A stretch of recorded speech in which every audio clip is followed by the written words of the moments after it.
Kejanggalan Formula E terungkap lagi. Anies untung, rakyat buntung. Ditulis oleh Nina Nur dari siword.com. Bukan keadaan mendesak Formula E. Kenapa tiba-tiba masuk di APBD perubahan 2 minggu sebelum anggota DPRD yang baru dilantik? Artinya yang menghadiri rapat juga saya kira tidak maksimal karena sebagian sudah tidak terpilih begitu. Dan ini kan anggaran diketok triliunan rupiah, kok bisa begitu? Tadi ditanya soal apa ya Pak? Soal Formula E. Formula E lah, prosedurnya dan lain-lain. Soal penganggaran ada yang ditanya Pak? Hah? Soal penganggaran uang dari Formula E untuk FAO. Untuk FAO itu penyelenggaraan Formula E. apanya? Terkait dengan komitmen fee-nya Pak, itu gimana Pak? Oh, ditanya. Ditanya. Soal kerjaan pembayaran, Pak. Hah? Soal pembayaran. Kerjaan pembayaran. Ya, pembayarannya dibayar oleh eksekutif, bukan kita. Pak kalau boleh tahu yang dipermasalahin sama penyidik ini di kasus ini apa sih Pak? Yang tadi ditanya? Intinya soal prosedur dan lain-lainnya, penyusunan anggaran, terus prosedur dari pembayaran ya, kerjasamanya gimana itu. Penambahan. Jadi di sini kan di dalam persetujuan rencana memang ya ada persetujuan rencana. Tetapi mengenai penganggarannya kan dibahas di badan anggaran.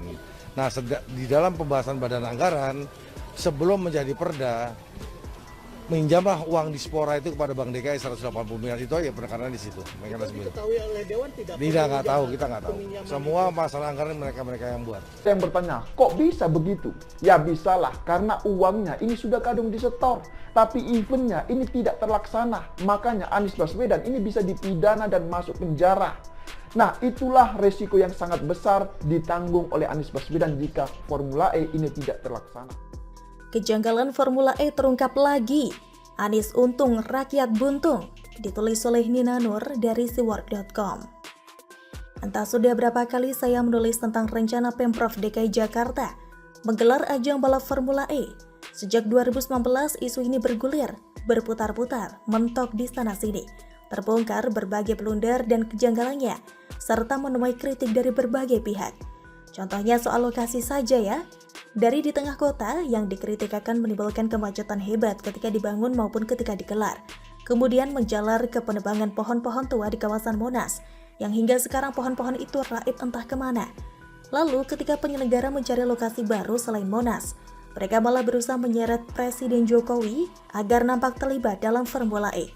Padahal kan enggak ada urusan Formula E dengan Presiden Jokowi. Kok gak malu ya berusaha menjadikan Presiden Jokowi jadi bumper? Dan akhirnya terpilihlah Ancol sebagai lokasi. Tentu saja bukan berarti permasalahan langsung berakhir. Jenis tanah rawa-rawa dan becek itu mengundang pertanyaan besar dari berbagai kalangan. Dengan waktu pembangunan yang singkat dan biaya yang terbatas, apakah bisa menghasilkan kualitas sesuai dengan standar internasional? Nah, ini baru soal lokasi, belum lagi soal yang lain. Belum lagi soal yang paling utama, yang paling meresahkan publik terkait Formula E. Apalagi kalau bukan soal dana alias duit rakyat yang dipakai buat modal acara ini. Ini yang mau kita bahas lebih lanjut. Kita akan bicara angka secara rinci. Berapa biaya yang sudah dikeluarkan oleh Pemprov DKI Jakarta untuk Formula E? Pertama, komitmen fee yang sudah dikeluarkan sekitar 560 miliar rupiah. Kedua, biaya lain-lain. Seperti biaya perubahan lapangan Monas yang sejak awal direncanakan berkaitan dengan Formula E, dengan total mencapai 143 miliar rupiah. Lalu, dari rencana penyertaan modal daerah atau PMD tahun 2020, sebesar 305 miliar rupiah kepada Jack Pro berkaitan dengan Formula E. Terdapat rincian antara lain 5 miliar rupiah untuk studi kelayakan, 600 juta rupiah untuk sosialisasi, 10 miliar rupiah untuk layanan umum, dan lain-lain. Menurut anggota DPRD DKI Jakarta dari fraksi PDIP, Gilbert Simanjuntak, biaya-biaya ini tidak jelas apakah sudah dikeluarkan dan digunakan atau batal. Dia memperkirakan total biaya lain-lain ini mencapai 150 miliar rupiah. Lalu, apakah biaya itu juga sudah mencakup biaya untuk negosiasi awal ke New York, Amerika Serikat yang dilakukan oleh Gubernur Anies pada tahun 2019? Apakah juga termasuk biaya studi banding yang dilakukan oleh panitia dan Jack Pro ke Arab Saudi, yang katanya termasuk mempelajari pengelolaan sponsor? Padahal hingga sekarang kita tidak mendengar ada sponsor yang bersedia mendukung Formula E di Jakarta. Selain itu, studi banding di Arab Saudi juga akan dipakai sebagai penentu harga tiket Formula E di Jakarta. Yaelah, kayak nggak bisa buka website Formula E untuk melihat berapa harga tiketnya. Ini modus atau akal-akalan ya? Kembali ke rincian biaya. Kita sampai ke nomor 3, yakni biaya pembangunan sirkuit dan penyelenggaraan di Ancol. Jack Pro menyebut angka 150 miliar rupiah, yang terdiri pembangunan trek balapan senilai 100 miliar rupiah, dan biaya penyelenggaraan di Ancol sekitar 50 miliar rupiah, yang termasuk biaya untuk sarana pendukung. Berhubung ketiadaan sponsor, maka Jack Pro memakai dana talangan untuk biaya pembangunan sirkuit Formula E tersebut. Dana dari siapa? Katanya sih dari korporasi. Korporasi yang mana? Tidak lain dari PT Jack Pro sendiri, dari cash flow perusahaan. Jack Pro kan badan usaha milik daerah atau BUMD. Jadi uangnya dari siapa? Siapa lagi kalau bukan dari rakyat? Duh, ya miris. Ya lucu ya. Gak heran kan kalau Direktur Keuangan Jack Pro mengundurkan diri pada akhir Januari lalu? Katanya sih dengan alasan kesehatan. Tapi kok momennya sepertinya mengiyakan bahwa Formula E ini sudah menguras banyak tenaga dan biaya dari Jack Pro sendiri. Apa Jack Pro nggak takut bangkrut gara-gara ngurusi Formula E? Oke, kembali ke soal biaya Formula E. Kalau kita jumlahkan ketiga biaya yang telah disebutkan tadi, maka total menjadi 860 miliar rupiah. Sementara itu, Jack Pro menyampaikan harga tiket Formula E telah mulai dijual pada bulan Mei ini. Jack Pro mengatakan biaya tiketnya jelas terjangkau, tidak sampai jutaan, hanya sekitar ratusan ribu. Sedangkan jumlah target penonton yang pernah disampaikan panitia Formula E pada akhir Desember tahun lalu adalah 60.000 penonton. Coba kita hitung kasar ya. Dengan kondisi tanpa sponsor dan asumsi harga Rp250.000 per tiket, maka pendapatan dari tiket itu sangat minim sekali. Sekarang bandingkan dengan 860 miliar rupiah. Jomplangnya jauh banget. Padahal, Wakil Gubernur DKI Jakarta Ahmad Riza Patria telah menegaskan pada bulan Maret 2021 lalu bahwa Formula E akan menguntungkan Jakarta. Dia menyebutkan hal ini berdasarkan kajian oleh konsultan, menyangkut nilai ekonomis, analisa keuangan hingga nilai positif untuk Jakarta. Kajian yang mana sih?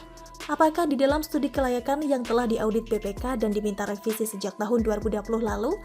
Audit BPK menemukan bahwa dalam studi kelayakan Jack Pro soal komposisi keuntungan penyelenggaraan Formula E di Jakarta, penghitungannya tidak benar karena Jack Pro tidak memasukkan biaya komitmen fee di dalam penghitungan untung ruginya. Di dalam studi kelayakan itu disebutkan bahwa biaya penyelenggaraan Formula E hanya 200 miliar rupiah hingga 310 miliar rupiah, sehingga menghasilkan pendapatan sebesar 20 hingga 50 miliar rupiah buat Jack Pro. Oleh sebab itu BPK minta agar studi kelayakan ini direvisi. Nah guys, revisi studi kelayakan ini hingga sekarang tidak juga dituntaskan oleh Jack Pro, padahal sudah berulang kali ditagih oleh DPRD DKI Jakarta, terutama fraksi PSI sejak tahun 2021. Sampai pada rapat Komisi C DPRD DKI pada Rabu lalu hingga 16 Februari, soal studi kelayakan ini juga belum jelas revisinya. Studi kelayakan yang terkesan manipulatif itu akan semakin terlihat sangat manipulatif dan bodong ketika kita kembali melihat perbandingan antara total biaya 860 miliar rupiah yang dikeluarkan dengan perkiraan hasil penjualan tiket yang tidak sampai 2 miliar rupiah itu. Dana talangan yang dikeluarkan Jack Pro saja buat membangun sirkuit Formula E di Ancol mencapai 70 miliar rupiah. Begitu saja sudah tekor hitungannya. Gimana mau balikin modal 860 miliar rupiah? Mau naikin harga tiket? Jika tiket dijual 10 juta rupiah per lembar, maka pendapatan dari tiket akan mencapai 600 miliar rupiah. Itu juga tetap gak balikin modal, tapi siapa yang mau beli tiket segitu mahal buat lihat Formula E? Terus untungnya dari mana? Bingung kan? Janggal kan? Bodong kan? Ngibul kan? Anies tentu akan dapat untung dari citra yang dia ingin peroleh sebagai gubernur yang berhasil menggelar ajang balap tingkat internasional. Walaupun ratusan miliar duit rakyat tidak bisa kembali, yang penting kan sudah untung ya. Selalu dari kura-kura.